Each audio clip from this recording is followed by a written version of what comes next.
powerful mindset shift where you realize you only need to take as much as you need and not waste. And we've seen people's behaviors change, not just in restaurants, but in so many other aspects of their life. So that's how it was very powerful. And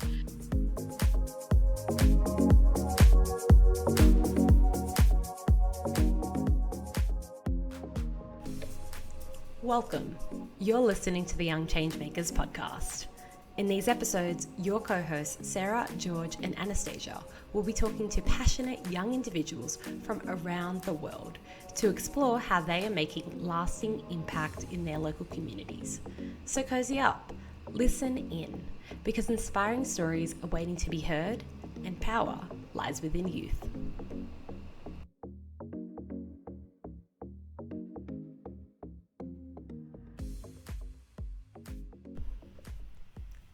Hello everyone. Anastasia here with my very last episode for the season. I know how the heck it is already almost the end of season 3. Time flies, honestly, when you're having fun, friends. The end of the season has got me feeling quite nostalgic, and honestly, I've really loved the overall vibe of what we've been creating. I know that I've personally had the best time meeting all of these amazing people, and I really hope that you've enjoyed these episodes too. We'd love to hear from you and your thoughts. Please drop us a DM on our Instagram at wearegcm to let us know what you think. As always, thank you for listening. We wouldn't be here without the listeners, so thank you everyone. Now, for today's episode, we've got the incredible, the amazing Garvita. She's a young change maker from Bangalore, India, with a vision to change the way we all think about water. How do you consume water in your day-to-day life? Are there any small changes that you could make to create a big difference? Garvita's vision is impressive, and you are in for a treat. So sit back, relax, and let's get into the episode. Cool. Thank you everyone for joining for today's podcast. We've got Garvita on our podcast episode today. Thank you so much for joining us. thank you so much for having me. I'm so excited to be a part of the GCM podcast. Amazing. Sounds good. Honestly, we love having everyone on. Just got my knee leaving. We love having everyone on the podcast. Maybe you can get started and just tell us a little bit about yourself. Tell us a little bit about the organization that you've founded, which is, by the way, amazing. Thanks, Anna. So about 6 years ago, I was deeply impacted by the water crisis in India, more so in Bangalore, because, I learned that we were going to be the next city in the world to run out of water. And I was hearing all of these issues related to water, which are really deep rooted and are impacting people in a terrible way, in the sense that there are a few privileged versus there are a few, who just simply don't have the access to this resource. And in that process, I learned, of farmers taking their lives due to lack of access to water, and women and children walking miles just to get a glass of water. And parallelly, I was hearing these stories of 14 million liters of water getting wasted every year, simply in the water that we leave behind in glasses at restaurants. And that was very shocking to me. In fact, if I have to be specific, it was the triviality of that egregious number that moved me to such an extent. And it made me realize that there were people who didn't have the access to water, and there was us who was wasting that, and there were, we who were wasting water. And I started seeing this happening happening with people around me, and it moved me to want to do something. And that's when I was compelled to make a change, and I founded Why Waste with the aim of changing the mindsets of people towards water and building simple solutions to solve the global water crisis. So the aim was really to ensure that everyone is a part of the solution, right? We don't want to be constantly complaining or constantly telling people to, do something or, make a difference. Rather, step up and make each of us a problem solver. The solutions are so simple that anyone can implement it, and the impact is so drastic. So you just need to take that time to realize the impact that you can create and be a part of something that can be so revolutionary. That is amazing. Like, wow. I love as well that you've, really been able to see that problem and then want to try and find a solution. Maybe let's take a bit of a step back, maybe a lot of steps back. What do you feel like was your earliest memory with water? Like, I don't know, playing in the pool, like it's a swimming pool, or maybe, I don't know, having like a fun bubble bath as a 3-year-old or whatever. What was your earliest memory?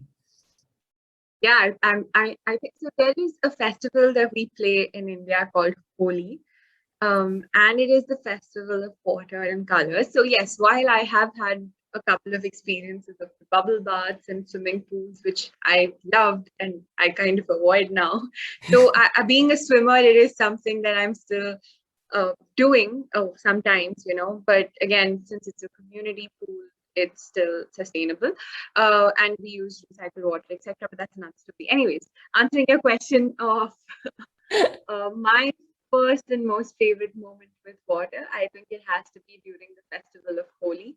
And we would have these, crazy ass water balloon fights. And there's this toy called Pichkari, which basically I don't know what it's called in English, but it's like a water gun of sorts. Yeah, I was gonna say it's like a water gun of some kind. Yeah, yeah, It looks like you're launching a rocket, but it's also a water gun of sorts. And so I still have these crazy visions of, you know, this girls versus boys kind of a thing, and us of course winning, and yeah. all of these other crazy experiences, just completely drenched, disgusting in colors and water. And yeah, that is my first crazy experience.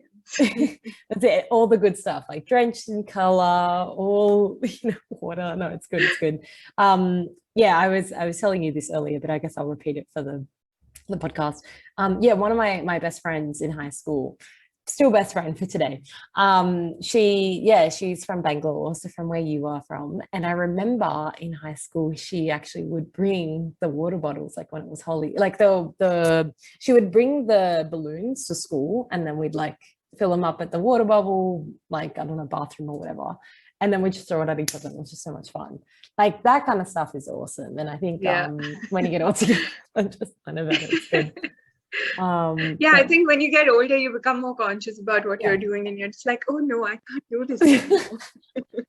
But So it's so good. unfortunately true. But yeah, Yeah. that is what it is. Yeah, I mean, like from now, obviously you're in like water conservation, sustainability, all that kind of stuff. Like when you reflect on those kind of moments where it is like, I mean, this honestly, I didn't know about this, but like when you think about like Holy and you're using water and things like that, like are there any alternatives that you recommend now? Or, yeah. Yeah, I think, in fact, everyone around the country and around the world, Indians have become very conscious about water, and dry Holi has become a trend now. Cool. So, and the colors that we use are also organic. So, what was happening earlier was the colors that were being used were not organic, and when there's water involved, the colors wash off you, and then again they go and join whatever water systems are there around you, and that's extremely unhealthy for everyone living around. But now we have organic colors. People prefer dry Holi. So yeah, it's lovely to see that the both manufacturing has evolved, and at the same time people have also evolved. And it's not just the young people or the millennials, but it's everyone, every single person, including my grandparents, who have evolved in their mindset. So that's lovely to see. Nice. It's amazing.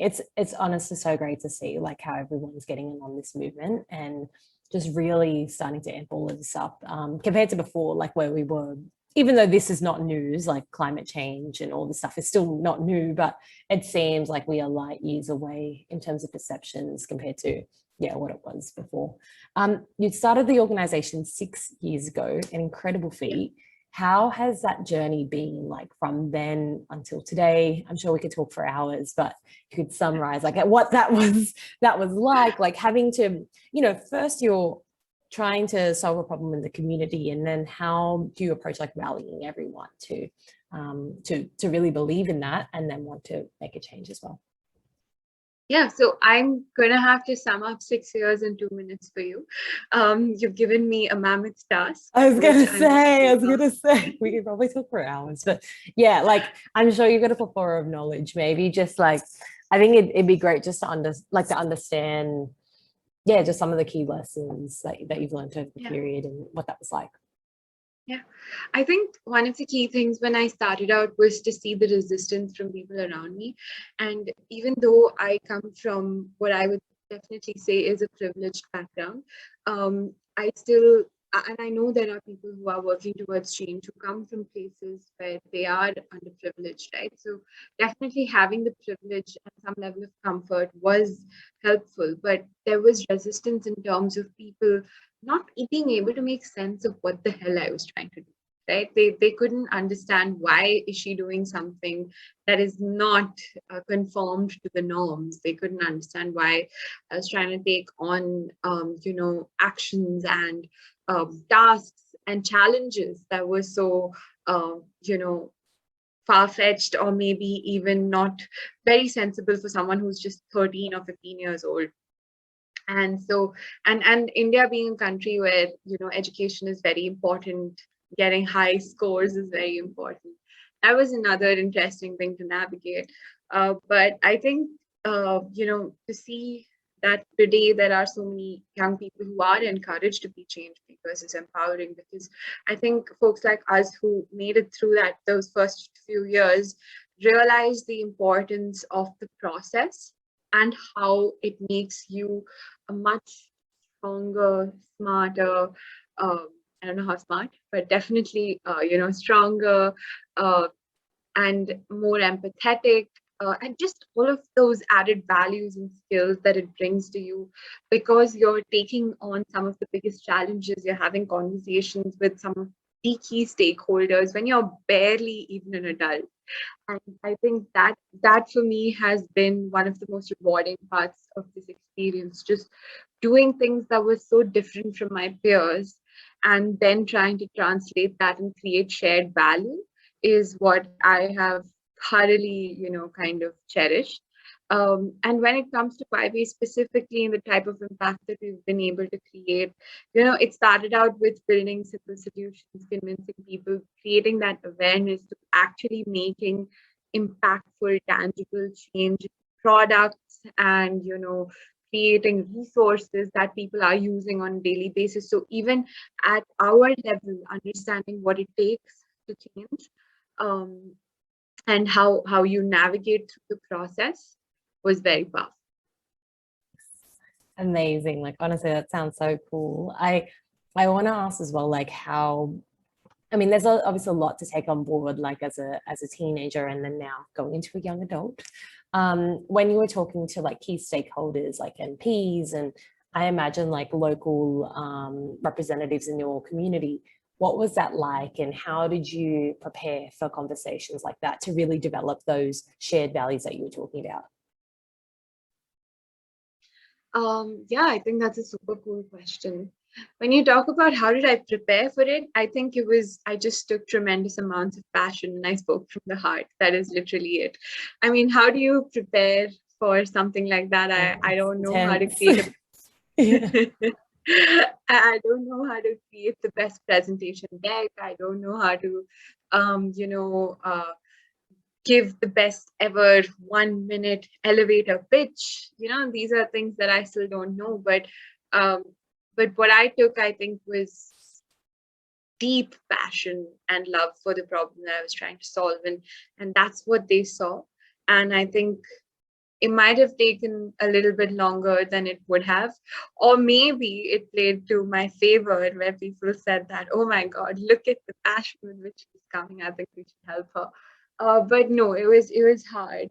It was hard to convince people. It was hard to get onto the phone only with them. I think that itself, because you look at young people and they're like, what valuable information can they give us that we already don't know? But you never, but you realize, and they would realize that often that these kids have these very powerful solutions, because what I realize is we are the generation that is growing up in a world of problems, and we're constantly seeing issues around us, and so we're constantly trying to think of ways to solve it, think of ways to live a better life in comparison to, the folks that came before us, or even our parents whose challenges were much more different. For them, making a living was more important than anything else. And so I think just for the stakeholders to realize that, okay, she has something that she wants to say, let's at least give it a listen, I think was one of the most powerful things. And yeah, just to come back to your question, how did I prepare? Definitely a lot of, you need to know what you're talking about and who you're talking to, I think.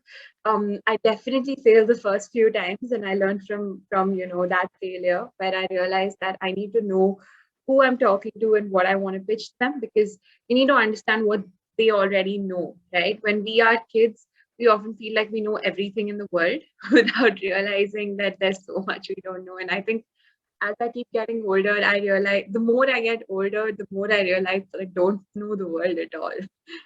So it's just like this fascinating paradox that you have to navigate. But yeah, at the same time, it's exciting because it keeps you fuel to do more.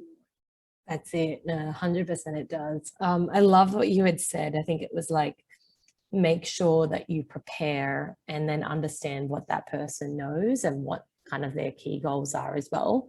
I think honestly, like, just the fact that you even got the chance to get your foot in the door, to be in front of these people and have the chance to, obviously speak in front of them and explain like your solution and what you're doing, like, that takes a lot of effort. And I think for a lot of our listeners, maybe they're thinking about like, oh, like, how do I approach it? And you really just said like, yeah, it was just because you spoke from the heart. Like, maybe sometimes we even overcomplicate this kind of stuff, when it's like, honestly, if you just speak from the heart, you really believe in what you're fighting for, then like the opportunities will open up. Do you agree?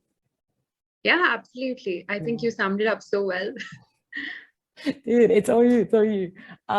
It's amazing, like, honestly, what that you've done. Like, I guess maybe could you tell us a little bit more about like what kind of impact your organization has done, maybe like the key initiatives and campaigns that you've done? Yeah. So when we started off with water and trying to solve the issue of water being left behind in restaurants, right? So one of the solutions that we came up after a lot of trial and error was something called the glass half full solution, where we asked restaurants to fill the glasses only half so that people take only as much as they need and don't waste. At the same time, there is this conversation that is being struck between the restaurant customers as well as waiters, trying to understand why this is happening, why this exchange is happening, and they're really able to share with them that if you drink a little less water today, there's someone else in the world who's going to get access to it. And it starts small because it's a powerful mindset shift where you realize you only need to take as much as you need and not waste. And we've seen people's behaviors change, not just in restaurants, but in so many other aspects of their life. So that's how it was very powerful. And of course, it was hard to get glass half full out first, even to create that solution, because it was hard to deeply penetrate into the hospitality industry that is so ruled by the amount of water that is constantly poured in glasses. It's such an important metric. So that was interesting to navigate. But again, after a lot of Sorry, what do you mean by important metric? Like, as in the hospitality industry, like they consider like, oh, like glasses always need to be full, or?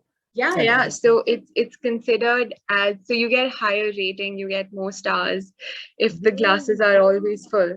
So yeah, I mean, it was interesting to go back and learn how deep rooted these issues really are, and it's not anyone's fault specifically, but a simple change in policies can pivot to such a large extent, and so that was exciting to bring about.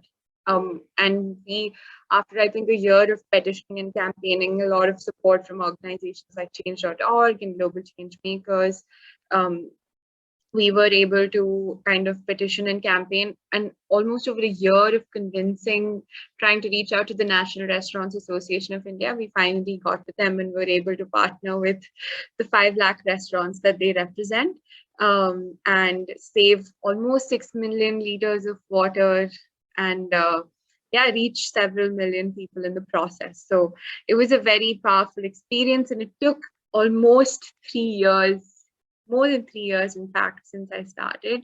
3.5, I would say. But yes, it was definitely 3.5 to 4 years rather. But I think it was worth it.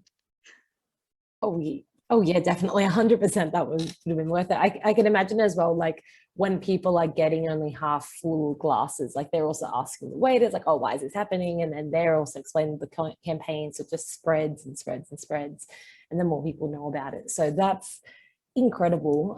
And I love that you even have like those numbers as well to know like exactly how much of the impact it is and how much you've been able to save. So that's an incredible feat. So that took 3 to 4 years. I imagine then you guys had evolved and found like other solutions and campaigns that you work in. You could share those too. Yeah, absolutely. So we continue to roll out the glass half full idea. We started taking it to more countries. So we took it to over 8 countries. It was exciting to work in different perspectives, try to tailor the idea around, those countries' values and needs. So I think it was this really great example of what I truly believe in is the need to build localized solutions for the global perspective. So your solutions need to be tailored to your space, to your focus area, but at the same time, they need to have global value. They need to be something that can be implemented anywhere with just a little bit of tweaking. And so we saw that power in the idea. And today it's exciting to see the movement is living a life of its own. There are people adopting it, there's governments adopting it, there's private firms adopting it in their own localized ways. You see, we go to offices and they write to us saying, we've implemented this in our office. And so and schools also, just so many institutions taking it up in their own ways. So we love the fact that now the movement is living a life of its own. And I think that was one of the biggest wins for a change maker.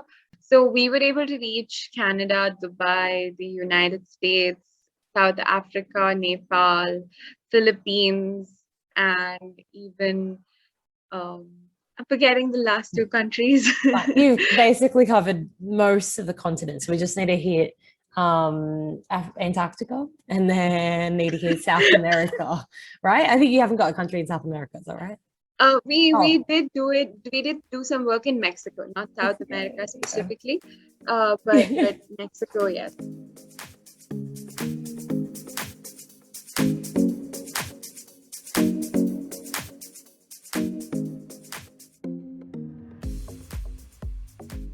Hi there, we hope you're enjoying this episode so far. There's a lot more that we can do. The Global Changemakers mission is to support youth to create positive change towards more inclusive, fair and sustainable communities. We do this by providing skills development, capacity building, mentoring and grants. Head to our website, globalchangemakers.net to learn more. Now, on with the rest of the episode.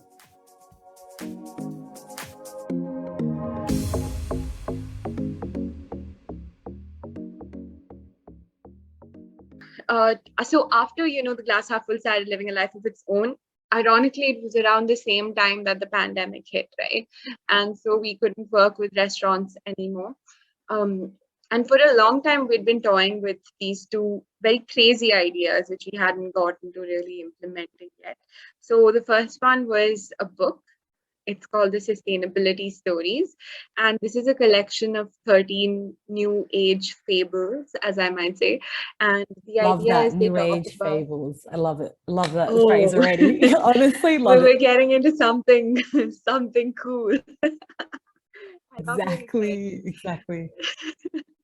But yeah, so these new age fables basically talk about sustainability issues and environmental issues, and they empower kids to be the change that they want to see in the world, right? So when we talk about fables, it is focused on kids like, let's say, between grades 1 to 5.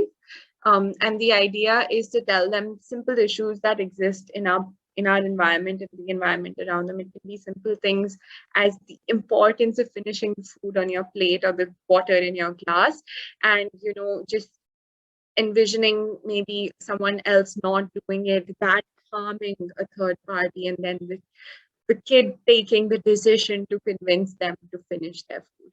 And so, just to build that network, and all of the stories have, these really cute animal characters, and the character that always solves the problem is the little cub, or the little baby animal.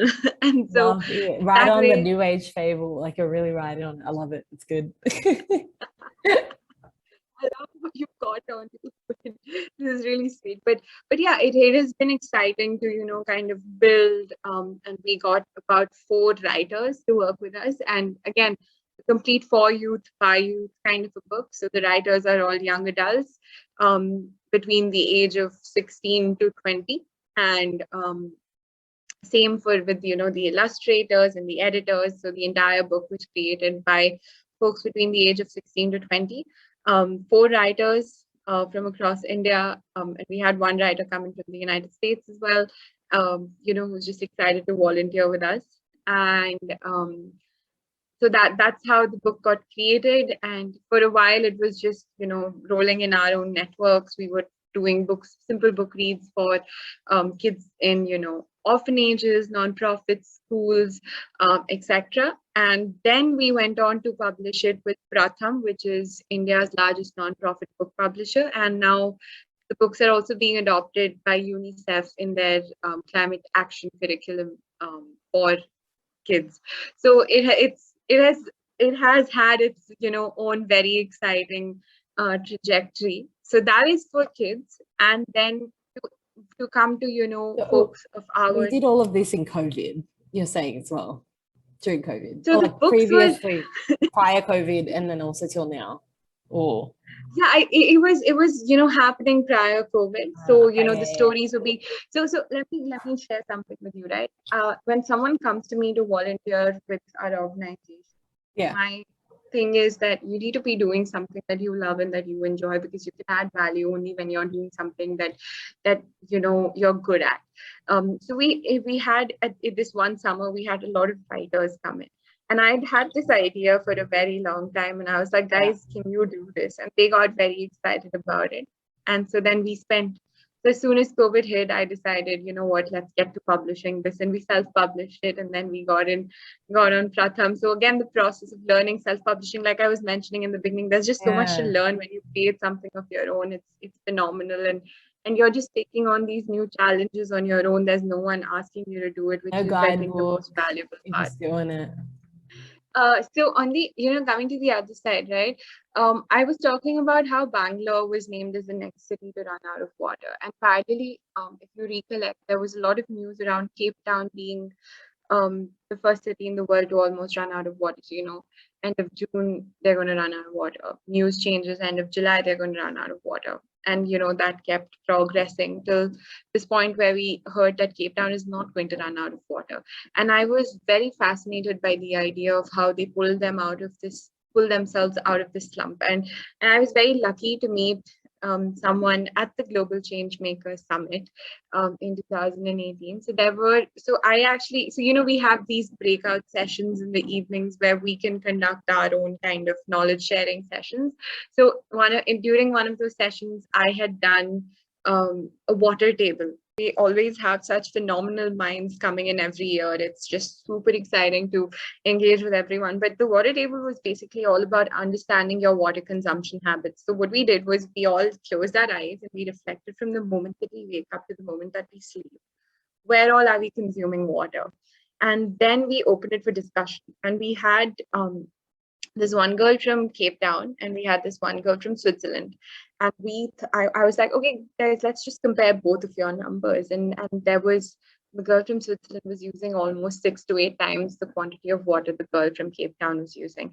And that made me realize that the way Cape Town pulled themselves out of the slump was simply by rationing water and making citizens part of the solutions, making them aware and making them mindful. And I realized that this is something that we will need across the world because water resources are depleting.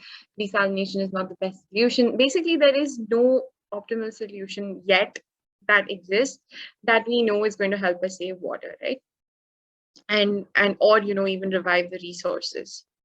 in fact, we're also completely depleting groundwater resources. Last year, we had a global health pandemic, and it's just worsening now. And amidst all of that, there were 2 billion people who lack the access to water. So we know that water is going to be of a dire shortage. In fact, often it has been touted that the next world war is going to be the water wars, and so I think that made me realize the importance of involving every person in the solution. And we created an app, mobile application, so an app that basically allows you to calculate your water footprint, and then you can go on to save water. So there are simple challenges that you can take up, simple ways to save water, simple things that you can do and incorporate, and that will help you save at least 100 liters of water every day. And all of this I had actually conceptualized during my Global Changemakers, during my time in Switzerland during the Global Changemakers conference, and finally during the lockdown I was able to kind of work on it and bring it to a reality. But yeah, just the idea of giving in everyone's hands the capacity to save water and telling them how they can do it and be a part of the solution, I think was the most powerful outcome of it. Oh yeah, definitely. I think that's like, there's so much there to sort of like recap in terms of like the water test, like reflecting on how much during the day that you spend of water, and it's definitely a huge amount. I know for me personally, like growing up, especially in Australia, coming from a very privileged position, like you would use a hose to like clean your driveway. Like the driveway is always going to be dirty. Why are we going to use, and like you could even use a broom or a rack, but no, like you have to use a damn hose. Like it just, yeah, definitely something to reflect on. And like having that, so I definitely, any other listeners, please make sure that you do that reflective test of how much, like what are you using today, and then like having to actually go on to make the app is amazing. Like with an app in general, it's not exactly something cheap. You don't just make it for free. How did you go about with like sourcing the funding for that, and then like even getting people on board to even build it? Like that would have been quite a feat. Yeah, so I study at an engineering college. I'm an engineer myself. Okay, that makes things very easy. Okay, good. That part just got solved. Okay, nice, very good. Most of the folks who worked with us, are volunteers and are kind enough to donate their time to do this. But yes, there are some funds involved that need to be covered, which we have received grants in the form of grants from, Global Changemakers, Change.org, and most recently the Sean Mendes Foundation. Yes, so, which was also part of why we had you on the podcast. You are a recipient of the Sean Mendes Foundation grant. Like that is amazing. I was going to say, like, huge congrats. This is, like very cool. I mean, are you a fan of Sean? I agree. It's so cool. I still can't believe it. So good. Like when did you get the news about that actually? Like recently, right? Or, yeah, very recently, very recently. And the way I got it was also really fun. It was just like, are you sitting in a chair? I was like, why? What happened? Prepare yourself. It's happening. Brace yourself. So this is, no one can see this, but I'm giving a big round of applause. Literally round. Thank you so much. Thank you. But yeah, it's honestly thanks to the belief that people have, in the work that we do, and that is also what keeps us going to continue to do more. Yes, 100%. And I think it's really also a great sign of like you being able to achieve so much with the help of grants like this. And I think it's definitely like some words of advice to our listeners as well to like think about, okay, if there's like an initiative that you're doing, like reach out to different organizations or companies who are, providing grants and seeing if you're eligible. Did you ever feel like you were going to get it, or you're like, oh, like I'll give it a try, and I'm not really sure what was going to happen? With the Sean Foundation grant, it was that's actually an angel grant. So we didn't even apply for it. It literally just came out of the blue. And when I talk out of the blue, I mean out of, I don't even know what blue existed. So this is like an example of like manifesting into the world, when you're like, I'm just going to do all the work, and then the work, like it just comes back to you. Like this is a beautiful moment of celebrating It you was, and the great work of the organization that you're doing, honestly. yeah.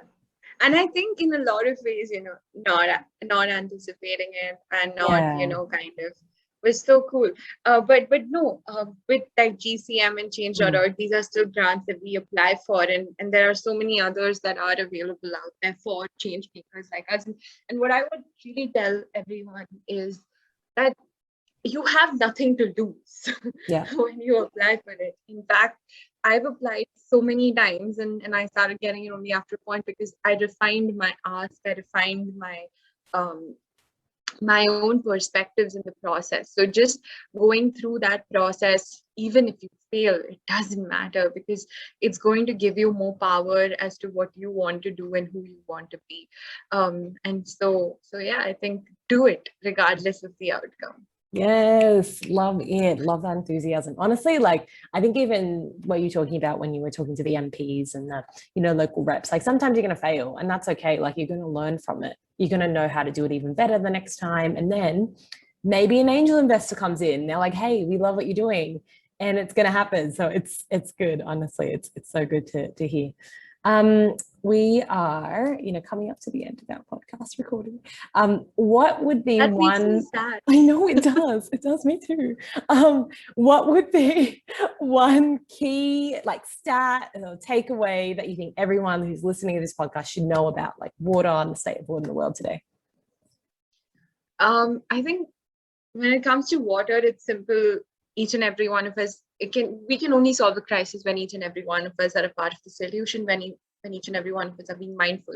And when it comes to being a change maker, right? And I say this very often, but our world, we say that change is the only constant, but now I think the world is in the constant need for change makers. And that is each and every one of us, you, me, everyone around us. And we need to realize that as young people, we grew up with solutions to problems because we are growing up in such a volatile, ambiguous, uncertain, the VUCA world.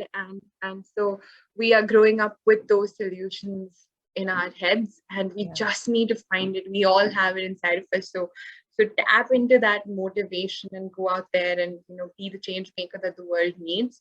And don't be afraid, because what you're doing is very powerful. And there might be people around you who don't understand it, but have that self-conviction, and you will most definitely build that change that you want to see. But more than anything else, just don't be afraid to fail, because failure is fuel, and it is only going to make you much stronger, better, and harder at anything that you're doing. Love that. I love that. I love that analogy. Failure is fuel. It just shifts it in such a positive way. Honestly, very good word to end on. If any of our listeners did want to get in touch with you, how would they be able to do it? I would imagine via the Why Waste website, if you or IG handles. Yeah, maybe you can let us know on what those are. Yeah, no, absolutely. You can DM me on Instagram. I reply sometimes. But, I love that. Sometimes. I try to ensure I reply to everyone who reaches out, even if it's whatever simple messages it is as well. The best way to reach out to me is to write on my email ID, garvita@whywaste.io. So GARVITA@WHYWASTE.io. You can also check out our website, whywaste.io, and hit us up on the contact form. You can check out our social media handles at whywaste.org on all social media platforms, and there'll always be someone to respond and help you out with anything you need. If you have any new ideas to share with us, if there's something that you want to empower in your society with our resources, we're more than happy to learn more about it. So yeah. Love it. I feel like every time whenever I ask people who are on the podcast to say all the handles, I feel like at the end it says oh yeah, like, comment and subscribe, make sure you tune in, new videos every Wednesday, whatever my YouTube channel. No, thank you so much. We will definitely put those in the show notes of the episode today. Thank you so much, honestly, for being part of the podcast episode today. I've learned so much. I think it's just definitely something to think about and reflect on. And I really hope in terms of everyone today, if you haven't done anything today, have a think about what you've consumed in your day to day. Like, how much water have I consumed today? I think it's a nice place to start, and then go from there. Thank you so much, and have a lovely day. Thank you for having me. And I think you wrapped it up perfectly. At the end of every day, ask yourself, how much water did I consume today? And not just water, any resource, be more mindful. That's it. And be kind to the world, be kind to people. Yeah, that's all. That's it. Thank you, everyone. See ya.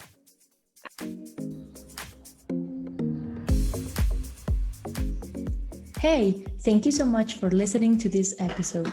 Remember to help us create a greater impact by sharing this and encouraging everyone on your social media to take a listen. If you want to reach out, you can contact the hosts via podcast@global-changemakers.net, or feel free to message us on Instagram @globalchangemakers and Twitter @wearegcm. We'll be very happy to talk to you and answer any questions. Remember to follow us and subscribe to this podcast. See you in the next episode. Take care.